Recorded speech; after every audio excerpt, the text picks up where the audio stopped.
Hello, everyone. Welcome to the National Trust Preservation Leadership Forum webinar series. I'm Seri Worden, Senior Field Director for the National Trust for Historic Preservation and Project Director of the Tidal Basin Ideas Lab, and I am delighted to participate in today's event. First, a few notes before we get going. Preservation Leadership Forum is the professional membership program of the National Trust for Historic Preservation, and we sincerely thank our forum members for making this webinar possible. Today's discussion is developed with our friends at the Trust for the National Mall. They were our very close working partners on the Tidal Basin Ideas Lab and the online exhibition. And tonight's discussion is the first in a series of conversations about the Tidal Basin and the many complexities of this really treasured memorial landscape. Couple of technical requests. We will take questions from the audience throughout the webinar. Please send those questions via the Q&A function directly to panelists. You're welcome to submit at any point, but we will be waiting to the end of the session to answer those questions. And you can certainly use the chat function to communicate amongst the participants. Following the program, we will send out a recording of today's webinar directly to the email you used to register. And now I'd like to introduce our panelists. And I will say we're having slight technical difficulties bringing in one of our panelists, and we hope he will join shortly, either via video or phone. So first, I'd like to introduce Donald Albrecht, who is one of the curators of the Tidal Basin Ideas Lab online exhibition, as was Tom Mellins. Donald is an independent curator and author. His exhibitions and books have ranged from overviews of cultural trends to profiles of prominent visual and performing artists. He has worked for the Library of Congress, Vitra Design Museum, Cooper Hewitt Smithsonian Design Museum, and the Museum of the City of New York, among other institutions. Thomas Mellins, who hopefully will be joining us soon, has curated exhibitions on a wide variety of architectural and cultural subjects, from 400 years of residential architecture and domestic life in America to the history of the New York Public Library. Additionally, he is the co-author of 3 volumes in an award-winning series of books on architecture and urbanism in New York City. So the way this will work, following a brief presentation by Donald and Tom, we will be joined by Professor Setha Low, a distinguished professor of environmental psychology, geography, anthropology, and women's studies, and director of the Public Space Research Group at the Graduate Center, City University of New York. She's been awarded a Getty Fellowship, NEH Fellowship, Fulbright Senior Fellowship, a Future of Places Fellowship, and a Guggenheim for her ethnographic research on public space in Latin America and the United States. So I will now turn it over to Donald. It does not look like Tom has joined. So Donald and I will talk a little bit about the Ideas Lab and the Tidal Basin itself. Thank you. Thank you and welcome everybody. We're going to talk initially about we're going to have a small PDF, small PowerPoint presentation of a group of images that are going to prompt this evening's conversation. We're going to start with a few images from the proposals. The Tidal Basin Ideas Lab was a reimagining of the Great Tidal Basin, which is the site of the Jefferson Memorial and the famous cherry trees, as well as other memorials. And as a way to reimagine it, which is, the site is currently in grave danger of climate change, overuse by pedestrians. There are lots of controversies around the memorials. It's a very fraught site. And the National Trust and the Trust of the National Mall approached 5 leading landscape architecture firms to come up with reimaginings of the tidal basin. So to start, these are a few images specifically dealing with congregation and circulation, So James Corner, the upper left-hand corner, James Corner's site, created a kind of a seawall with a pedestrian and bicycle path along it. Reed Hildebrand, lower left corner, created what they called Independence Walk, which was a raised walkway that was on axis with various monuments within Washington. GGN, another of the three firms, created a new kind of forest that had very picturesque paths going through it. Could I have the next image? The next image, please. Some of the more speculative proposals created new land masses. One of the firms decided to actually create a new land jetty off of the Lincoln Memorial, moved the Jefferson Memorial to it. So they created a new landmass, a new pier into the Potomac River.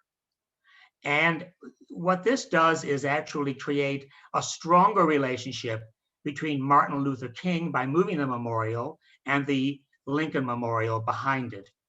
And another scheme, Walter Hood, created a series of islands within the tidal basin, series of sort of hexagonal shaped walkways. Could I have the next?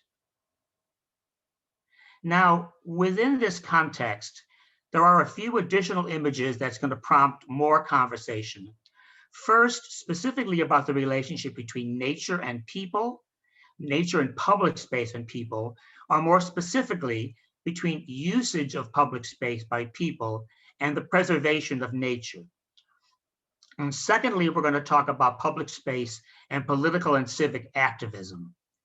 Here from New York City are two examples of this scheme. For the first, on the left, is Battery Park City in Manhattan, which was created in the 1980s and 90s. It takes what I might call a hard-edged, people-centered approach.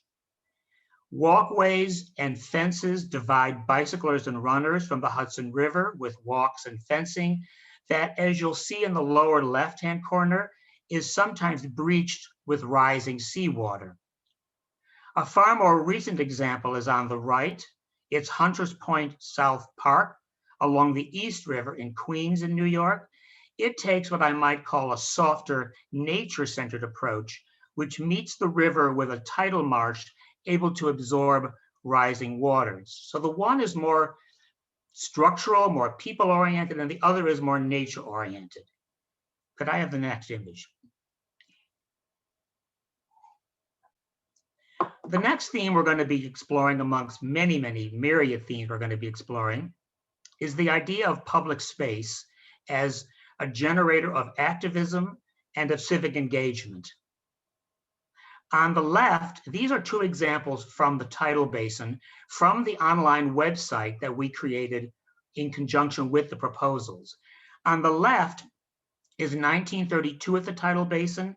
It's what's called the Bonus Army protests. These were World War I veterans who were seeking their pensions during the early years of the Great Depression and who marched on Washington, taking habitat at the tidal basin, but also at the nation's capital.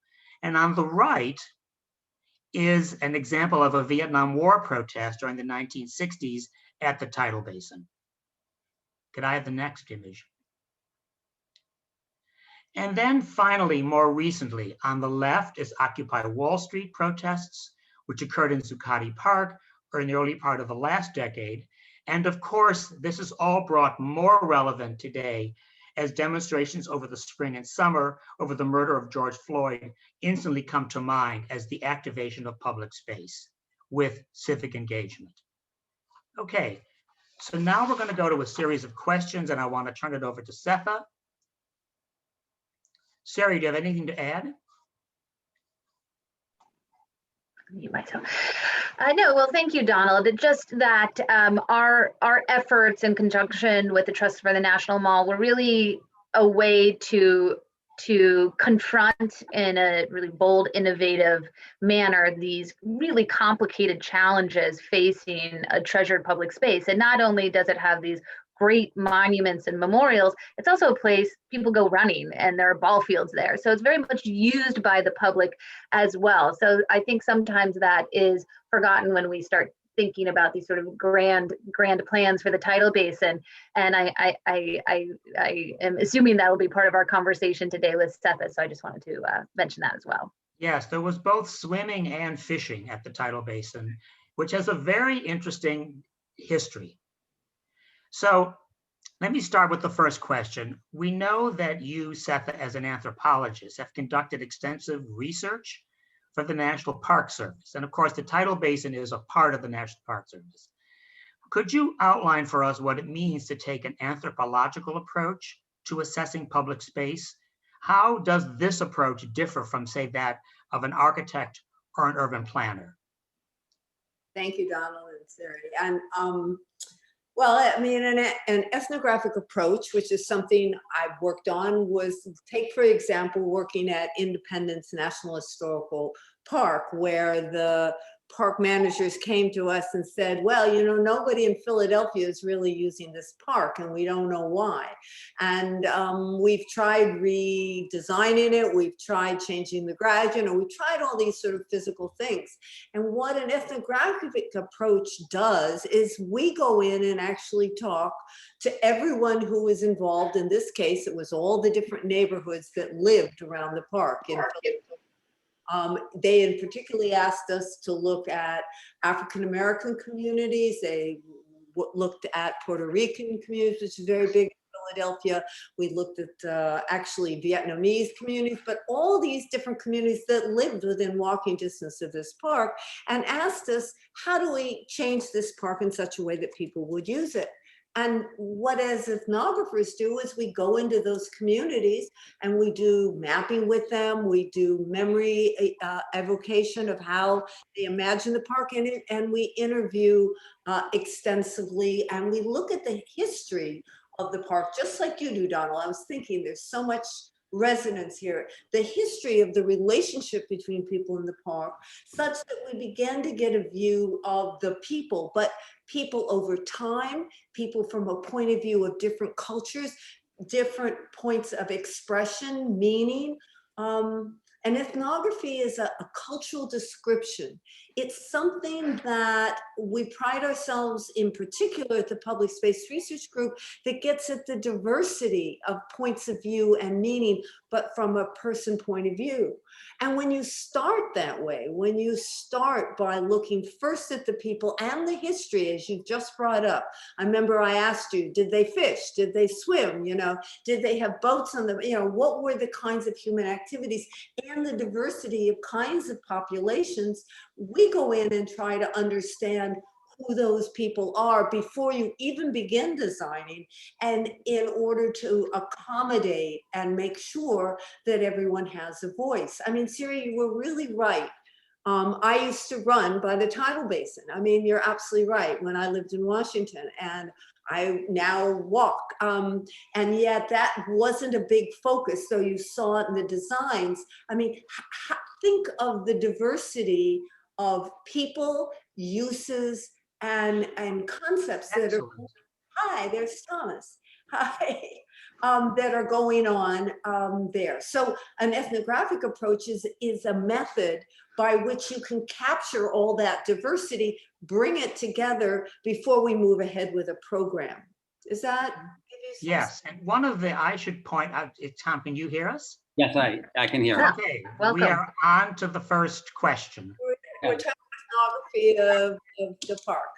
One of the things which Tom and I found fascinating and alarming about the history of the tidal basin is that swimming was in the early part of the 20th century part of the program. And because the government didn't want to have integrated swimming, in 1925, swimming was canceled, but fishing was allowed, and fishing was always integrated. All right. So that even the difference between the activity and the demographics changes over time. Well, and I would argue from an ethnographic point of view, those differences and the history of segregation is something that needs to be considered in how people experience that any park at this moment in time, that the history is not passive. You know, I've tried to write a lot about that history is very much a part of the meaning in the moment. And so one might argue, Donald, knowing that history and also interviewing people who cannot swim and maybe they can't fish anymore, and that's a really meaningful part of their use, that then becomes incorporated into what we're designing and thinking about, not just walking, not just the tourist, and as serious as not just the civic and symbolic parts, that these are living, breathing, public spaces are the living, breathing fabric, as far as I'm concerned, of any city. And the tidal basin is both a civic national symbol, but it is also part of an entire network of public spaces that people are using in a variety of ways. And understand that's rather complex. And therein lies the ethnographic tool of trying to go in and trying to really present that complexity so that you're responding to all the kinds of needs that people have and all the different, may I say, meanings. So segregation seems to me the tidal basin might have meant, has a history of segregation. Is that something then we want to address very directly through design? It is. Yes, in Walter Hood's design, he talks about bringing the marshlands back as a kind of hush harbor, which is where enslaved people had their religions because they were more secretive. And he talks about bringing the history of that at the tidal basin more to the fore. Well, and he talks about bringing back in narratives. I mean, one of the things that I'm most interested in a lot of our park work is to try to get voices that were silenced, which in the case of Philadelphia, with gentrification of Society Hill, African-American institutions were torn down in order to build this kind of pure colonial space. And that when those symbols went, then African-Americans really felt that they were being excluded from a space. I mean, it's by what Walter Hood's trying to do is he's trying to bring back narratives that have been erased and pushed away. They're out. So a public space. If I can jump in for a minute, it seems to me that the link between what you're talking about with history as a static entity and history as something that very much informs our experience today. So in other words, it's not an add-on, but it's essential to our experience. It seems like the missing link there is education. So the question that comes to my mind is, where does that education take place? And is the audience self-selecting in a sense? Or in other words, does it start with curricula across the nation and young people? Or does it start the moment that I show up at the site and I'm reading a sign? And how do you reach the people that you need to reach? Okay, I mean, we've never talked about this in our prep. Of course, education plays a role, but I will argue with you, I guess I'm taking you on this, that the site in and of itself and the people who are there and the diversity and the way everyone is welcomed and accommodated in terms of what they want to do there and what they're there for, which can be in this place incredibly different, right? From the tourists to the protesters to me taking my run, someone else walking their dog, and the history of segregation, and at the same time trying to reconceive a nation that is diverse and collective in some ways. Those things need to be represented, I think, Tom, just on the site, because the evidence is, I'm very sorry to say, that education in and of itself has not cured the ills. I would say that most of us learned that America is a democratic country and we all have equal voice. But in fact, our public spaces, I would argue, are where you're going to see them in practice. And to do that, you need to understand what the diversity is that you want to welcome in, make spaces for them.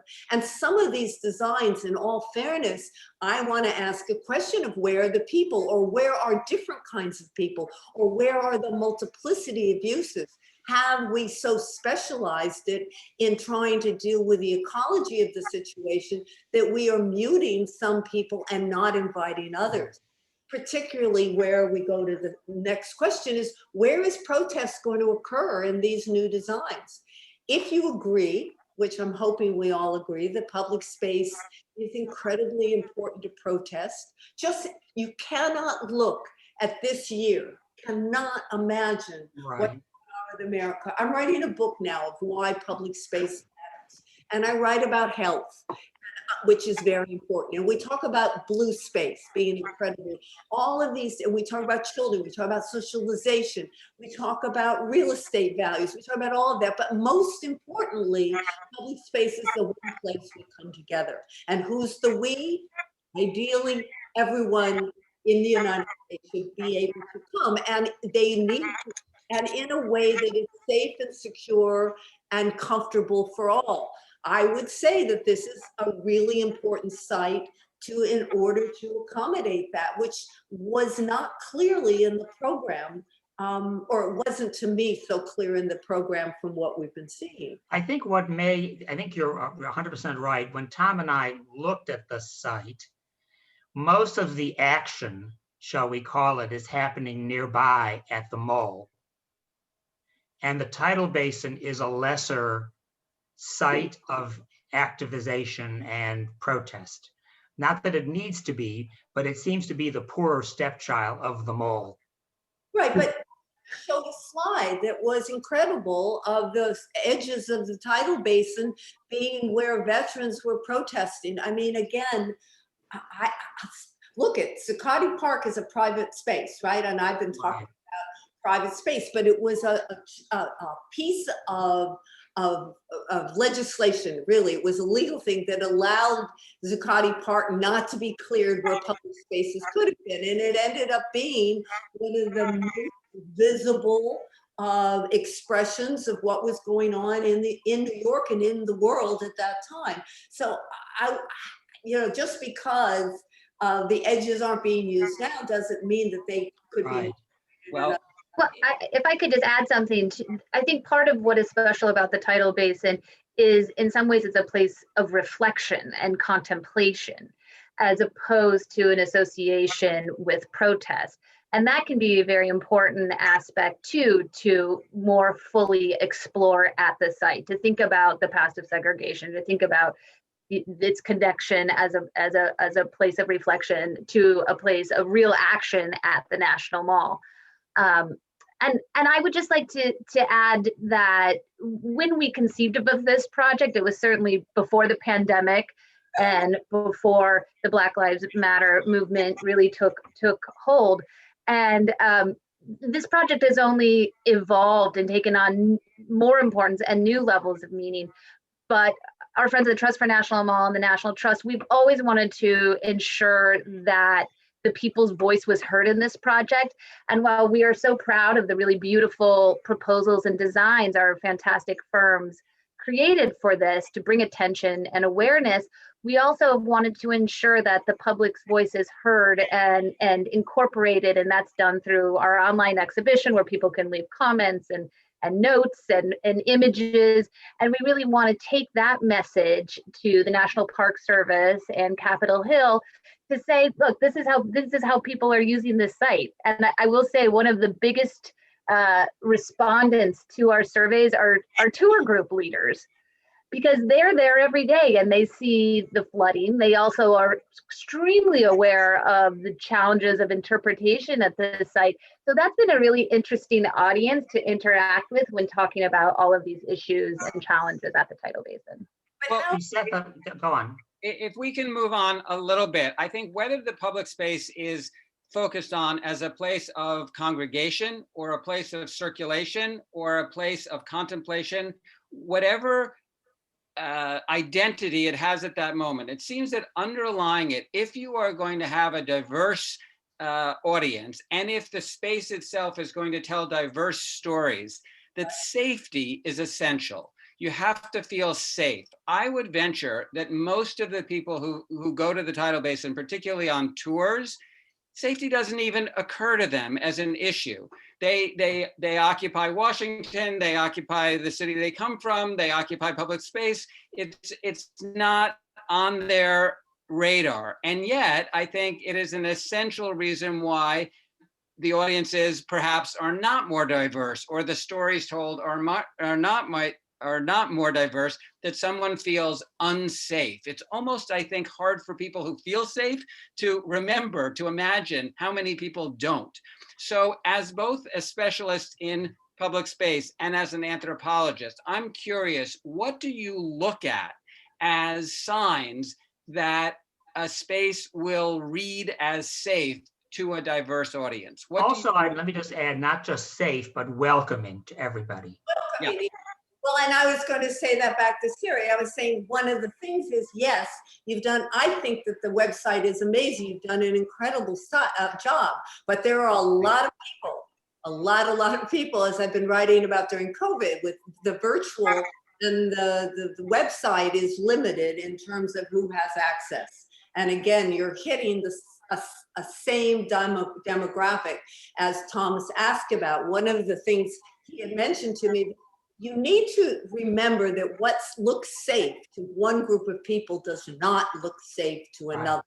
If you have a lot of surveillance and policing and barriers, young youth of color in the United States will not use that space, nor will immigrants who are maybe are at all worried about their status. If you have these beautiful dark glades and you want people to go and contemplate, and those forests may look really appealing to men and maybe not so appealing to some groups of women or women alone. There is extensive data. We have 30 years of data of how everybody does not want exactly the same thing, nor does everyone feel safe and secure, much less welcome, Donald, in these places. And it has been a Park Service, to be absolutely honest, are the most welcoming of this information and say, tell us how to do it differently. But state parks and city parks that I've worked with have had much more resistance. That everyone wants to be, we all go to the park just to walk, but we don't go all to the park, and that we all want to be surveilled or policed or controlled. And I think that we have to be very careful when we think about public space, is imagining that young people on their bicycles and in their groups or going, is there a place that they can hang out and feel part of the national, in this case, this is a national symbols, or are these kinds of large scale national mall, tidal basin areas really being defined and being redesigned in a vocabulary that will read to lots and lots of people. What about, in the opening of the little PowerPoint, I showed Battery Park City and Hunters Point Park, South Park. Could you talk a little more about the lessons that in general can be drawn from those and the lessons specific to the tidal basin? Okay, one of the things is you need to remember that there's always been a struggle between the sort of ecological approach to flooding and using hard barrier to try to create places, quote, for people. I think the real challenge for our future is to find ways to let places flood and at the same time have places for people to use. And one of the nice pieces of many of the proposals is to begin to think about soft edges that could be secret places that could allow youth to hang out and not be so surveilled. That's one of the things that had occurred to me, to allow them multiple narratives. But I'm not quite answering your question. Battery Park City, as well as the High Line, have not been used. Well, particularly Battery Park City was seen as a very elite space, even though Laurie Olin really sees it as a universal space and it's beloved by the people who live there and by tourists who come there. In all of our interviews with Battery Park City, other neighborhood, particularly again youth, did not feel invited come and skateboard and ride their bicycles or whatever. And that had to do with the aesthetics. But I want to be quite clear that aesthetics are not all of it. Battery Park City has a huge army of people who are constantly cleaning and supervising as part of the Battery Park City. What is it called? It's not a partnership. It has another name. But anyhow, there is an incredible amount of surveillance going on and people cleaning up, so that again, lots and lots of people don't feel comfortable being there. And it has this other issue, is it's flooding, right, Donald? It did not take into consideration the rising sea, but it was another moment in time. And it was earlier than today. Well, but it's also that Battery Park City residents, and there's plenty of evidence, did not really want to welcome all of New York into their site. Right, Tom, they have, it's been their books about it, that they did everything possible. When I was interviewing there after 9/11, they didn't want West Street changed so that people could easily get into their site. This was their own private set of parks, playgrounds, and walkways, even though I know that the landscape architects didn't see it that way. The neighbors did not want other people in. So it isn't just the design or just the aesthetics. It's also the amount of surveillance, the kinds of controls, the visibility of those controls, and in this case, neighbors really doing everything possible to make it not accessible. What I don't know about the new site at Hunts Point is how accessible is it? But my understanding is that it is being much more successful. I haven't actually been there. I mean, how accessible is that the new overlook and everything? Is it being used? Can you report back? What do you think? Yes, I actually went from Manhattan and took the ferry boat on Right. a Sunday in the summer, and it was extremely active. All right. Yeah, and I had a similar experience, but even empirical evidence, it seems to me, is complex and needs interpretation, because I'm in my skin and I'm walking from the subway and I have a certain experience, but it's hard for me necessarily to understand if I had a different public identity. One of the things that I think is interesting in terms of the elitism issue is that it can sometimes work the other way as well, which is to say, a number of years ago, I did considerable research and work about public housing in New York. And from my perspective, part of a problematic aspect of the public space in public housing is that people who don't live there don't go into that space. They're afraid to go into that space. It feels very cut off from the city. People talk about how these are pockets that are isolated. And so when I see people who I assume don't live in public housing walking through now, which I didn't see decades ago, this feels to me like these spaces are being knitted back into the city in a successful way. That's not always how it's perceived by the people who live there. I was told by a resident of a development, this did not seem like progress to them. I was told, if you live in the suburbs, you have your backyard. I don't just walk through it. This is my backyard. I don't want somebody just walking through it. So it sort of stands the elitism issue on its head. And so I think these things are very complex and hard to experience in a broad way. I think you're absolutely right. I read an article last night about fencing of a very Mar Vista Park in Los Angeles, where Latinos from the other side of town come to play soccer, and it's a very white middle class neighborhood. And how they've been trying to work out putting up fencing to, quote, keep the Latinos out. Nobody ever in this case, though, considered having the Latino soccer players and the white middle class neighbors all get together and really talk about a way to really think through solving, quote, the problem without putting up a fence. I mean, and it's fences and walls. I think New York has, in all fairness, made a really big gesture to try to bring down fencing, you know, to open the parks up much more. And I think it's had a good result. But there are neighbors and neighborhoods like in Tompkins Park where the neighbors do not want the 8-foot fences to go down to 4 feet because of a variety of issues that nobody is also interviewing them about.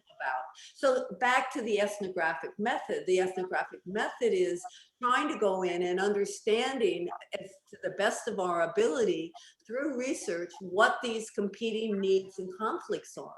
All public spaces have them. How can we really understand them to the best of our ability, and how can that be incorporated into our design programs and proposals? I mean, how do we get the people in there on the ground floor along with the ecology? I have a note here. I think of the environment as having a voice. You know, it's a constituency to me with all these different kinds of ways of communities, and they're all constituents, and we need to be having conversations all together. They're complicated. It means a lot of community engagement. It means trying to advocate for the environment just as much as we advocate, or I would advocate for youth, teenagers who get pushed out of every one of these spaces, or new immigrants who are pushed out of these spaces, who are afraid to go out. Maybe I want to advocate for them, but we can all be advocating together to try to come up with programs that will in fact be complex enough to deal with these problems, including the inversion, Thomas, of what you're trying to talk about. I mean, that seems to me that conversations have to be occurring, and maybe they're not. I think it's hard to start these conversations. Well, one of the things that I think is fascinating about this project is that the tidal basin can be a lens through which you explore public space in general. And so all of these issues of identity and access and safety will come up in a broad variety of public spaces. At the same time, it's a unique space, and it has a particular look to it, it has a particular history to it, and it has a particular meaning to it. It is what I would say widely perceived as being resonant with national themes about national identity. At this particular moment, that's incredibly fraught, as we saw just a few weeks ago. The protesters were not, however you want to identify the people, the mob, the protesters, were not simply in an open space. They were occupying a particular space for a particular reason because of that meaning that it had, that level of symbolism that becomes real. And so so the tidal basin is both, I think, a way of looking at public space generally, but also very much its own case. And now more than ever, I think it raises questions not only about community engagement, but what kind of nation, you know, at the risk of sounding cliche, what kind of nation do we want to be?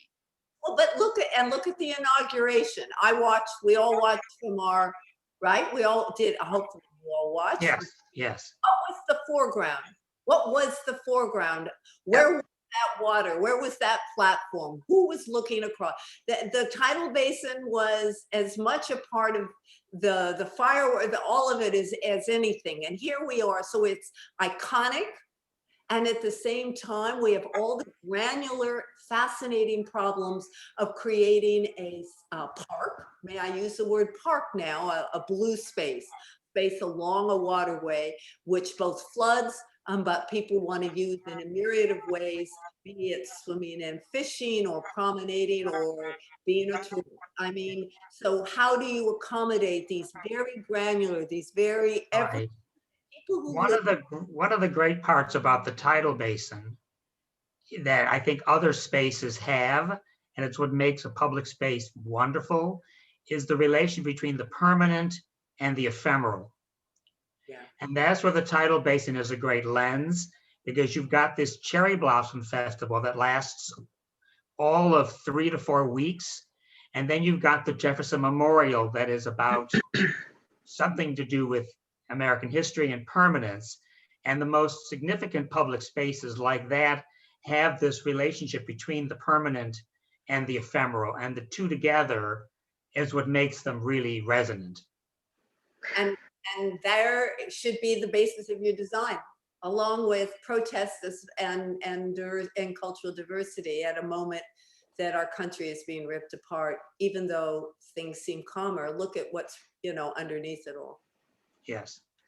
Well, Could we have you- about 15 minutes left, so I suggest we transition to Q&A from the audience. Wonderful. And actually, cherry trees are a perfect segue. I would first say that there are many challenges of the tidal basin, and interpretation and memorialization and connectivity. I mean, personal connectivity is one of them, but there's also a lot of flooding, which we haven't talked much about today. And the tidal basin does flood the walkway twice a day, every day at high tide, and this is a major issue. And a question from the audience is, how is that impacting the visitor experience at the tidal basin, as well as how is it impacting the cherry trees? Maybe I can answer that, but if anybody'd like to take a shot, go ahead. I think you know the answer. Why don't you tell us? I'll tell the answer. Sure. It's impacting them Tom and greatly. I kind of know the answer, but you are the expert. Well, I don't know about that, but I've learned a lot about cherry trees recently. There are very, very few original cherry trees left. I've seen statistics around 2 to 3% maybe of the original cherry trees are remaining, and the National Park Service has told us that they are in a perpetual cherry tree replacement mode, because that's an expectation as a visitor. You expect to see that chain of cherry trees around the tidal basin every April. So it's very challenging, and the reasons those trees are dying is certainly because of brackish water inundating the roots twice a day, every day, as well as massive visitation. And this is one of those sort of famous, iconic places that's being loved to death in many ways. So those cherry tree roots are being trampled down. So yes, it's very challenging, and that's, I think, definitely one of the themes that the designers have addressed, is how to think about these cherry trees in a new way. All right. All right, I'll look for another question here. Just take me a moment to pull those up. Yeah, there are a lot of questions. Yeah. Yes. Okay, that was the cherry trees. Okay, here's a question about, was any thought given to linkages between the tidal basin and Teddy Roosevelt Island? Is there a strategy for pedestrians and cyclists, ferries, water taxis? I think Walter Hood, Yeah. in That's his something. proposal, talks about a larger circuit that includes the tidal basin, the island, Arlington National Cemetery, Lee's house, the African American Museum. I think it actually is a larger story that he talks about. And I see Susanna Drake is also talking about it as well. Right. To me, one of the things that raises, in addition to the specific relationship of Theodore Roosevelt Island and other places, is simply, how do you arrive at the place? And how does that begin to frame your experience? Is it difficult to get to? Do you wander upon it?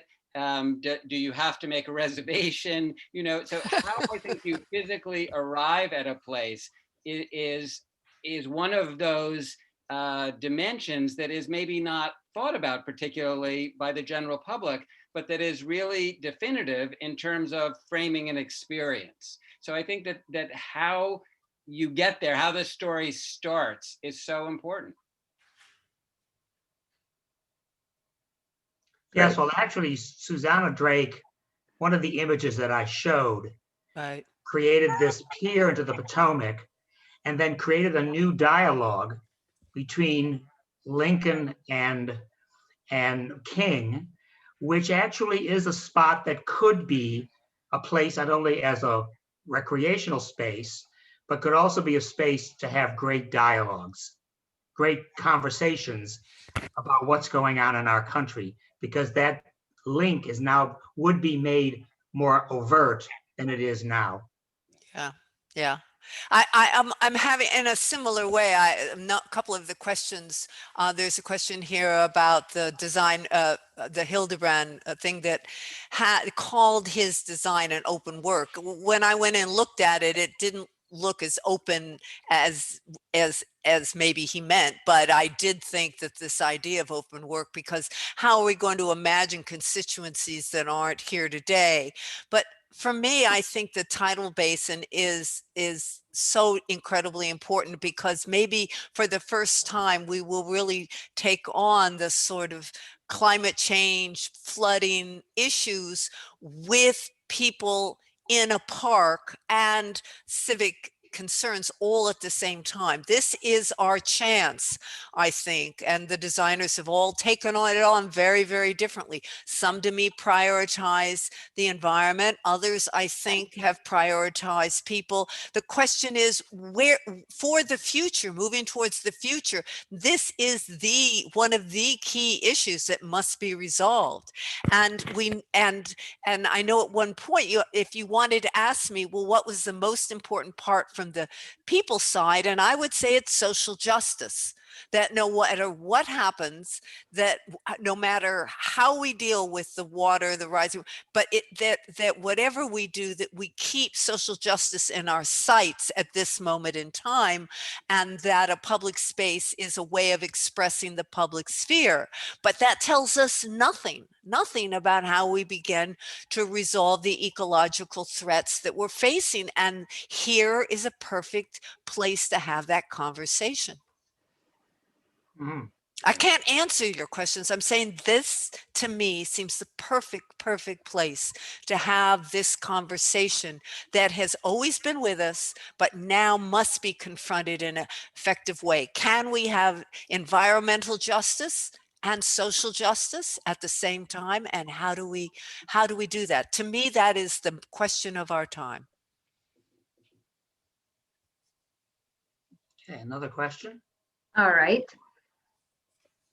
A question about connectivity to the neighborhoods of DC and dealing with all of the highways. For those of you that have visited the tidal basin, it's not always the easiest place to reach. Comments about that? I'm not sure, sorry. Do you want to say that again? I'm not. Connectivity to the rest of Washington, D.C. Right. Much of the tidal basin is somewhat cut off. Yeah. It's difficult to get there. Well, I mean, I started out, I think, in the very beginning, trying to say that the public space is the infrastructure of a city, and that it does need to be integrated. So maybe looking at the tidal basin in and of itself needs to be part of a larger plan for the interconnection Right. of public spaces throughout Washington, which I think is well on its way, but again, Right. maybe that's something. Some of the proposals do create stronger pedestrian links between the mall, Washington, and the tidal basin. Some of the schemes do that. One of the things that I found fascinating about this project, and I think I can speak for both of us, that Donald and I both really enjoyed working with the landscape architecture firms because of the scale, in part because of the scale on which they think. And that it's so large, both geographically and temporally, that they're not just thinking about a particular building site, but they're thinking about a region. They're not just thinking about the next 30 years of use, they're thinking about centuries of use. And we found that really fascinating and a good reason why I think that the Trust reached out to landscape architects, because Right. of that breadth, and that you ultimately have to consider all of the connectivity at some point in the process. You have to consider how it's knitted into the city and not cut off by highways, or if it is cut off by highways, what are the implications of that, both environmentally and socially? I think that's really smart. One of the things that I often try to think about is that no space is inherently public, regardless of ownership, that's not an adequate definition of public space, that what makes a space to public, from my point of view, it is in the act of people and coming and making it theirs. And connectivity, communication, and circulation are fundamental pieces of that infrastructure, and that without that, public spaces can't be made public. I mean, back to the Battery Park City, if you couldn't get in there, you know, how public was Battery Park City? How public did it really become in the sense of access? But if the tidal basin and whatever is there is connected back into the city, then we can transform a public space throughout the entire area. And it is much more likely to be inclusive if that happens. Again, connectivity, circulation, communication will in fact create greater access to everyone, which is again the sort of social justice part of our goal. You want to reduce barriers, and I think all of these plans do a very effective job of that. I mean, of trying to reduce barriers to get people into the landscape. I mean, one thing we haven't talked about is what about retaining wall, things that keep you away from the water versus designs that take you towards the water or into the water. We didn't see as much of, I don't know, boating, imagining it as becoming a watery estuary in which I would go kayaking. But you know, how wet is it going to become, and can we imagine it as a completely different kind of landscape that is public and reached in other ways? And so I think some of the designs did try to imagine, be it boardwalk or other ways to interact with water, land, or bringing swimming back and things or like that. swimming. And fishing is one of those things that really crosses across all kinds of cultural lines. Yes. And brings people together. It's been very important in every single park and site that has water that I've worked in. That and religious activities, water and religion and sacredness. And what Seri, you were sort of talking also about the spirituality, the pastoral, the contemplation, the reflection often is linked to places that have water. And we have lots of exemplary sites that we could think about, parks that deal with this in a spiritual way that in fact enhances the water's capacity to calm and bring a sense of spirituality to everyone. There's a nice kind of circularity to that, because as Donald mentioned earlier, Walter Hood talks about hush harbors, which was a term that I didn't know. And as Donald explained, it was a portion of a tidewater plantation where African-American people who were enslaved, they were still enslaved when they went to these areas, but they had slightly more autonomy. And in this area that was considered a waste because it couldn't be developed by in terms of agriculture or building, this was incredibly valuable to the Black community because they had slightly more autonomy. And this is where the first churches, Black churches, were built in America. Now, in terms of that being close to water, water is very, very often a part of a lyric of a spiritual, of a Negro spiritual. Many, many of them crossing the water.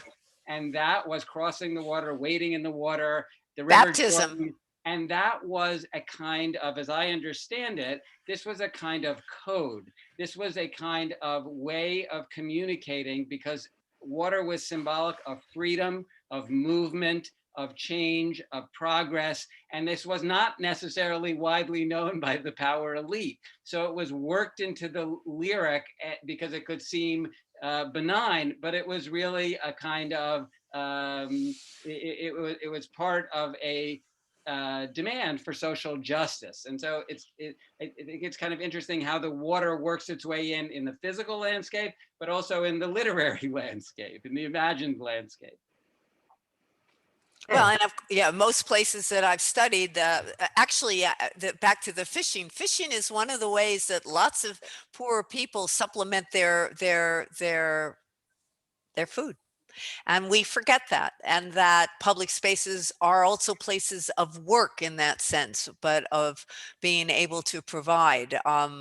If there are wild grasses or wild plants, I mean, we go back to thinking of that these are commons also for goods. And I think some of the designs do evoke a kind of creation of a wetland where wild things would grow, and something there could be happening. I'm trying to look at, yeah. There's a question about education.